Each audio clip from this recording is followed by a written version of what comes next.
সেমিফাইনালের মতো গুরুত্বপূর্ণ ম্যাচ, অথচ চরমভাবে ভেঙে পড়ল পাঞ্জাব কিংসের ব্যাটিং লাইন।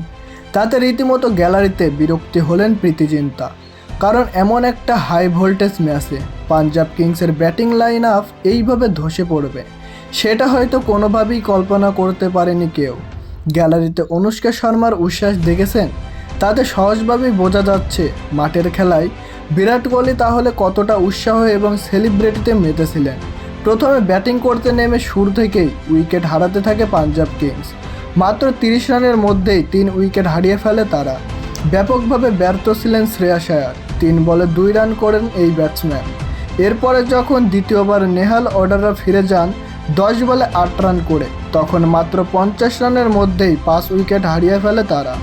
এরপরে মার্কস স্টোনিস করেন 17 বলে 26 রান, যেটা ছিল দলের সর্বোচ্চ রান, যেখানে 78 রানের মধ্যেই তারা হারিয়ে ফেলে 8 উইকেট।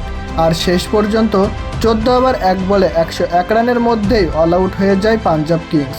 ফাইনালে যেতে আরসিবি এর লক্ষ্য ছিল 102 রানের। তাহলে কি আমরা ভাবতে পারি এবারের আইপিএল শিরোপা কি আরসিবি নিয়ে নিচ্ছে? এদিকে জবাবে আরসিবি ব্যাটিং করতে নেমে শুরুটা ভালো করতে পারেনি বিরাট কোহলি। 12 বলে 12 রান করে ফিরে গেছেন প্যাভিলিয়নে।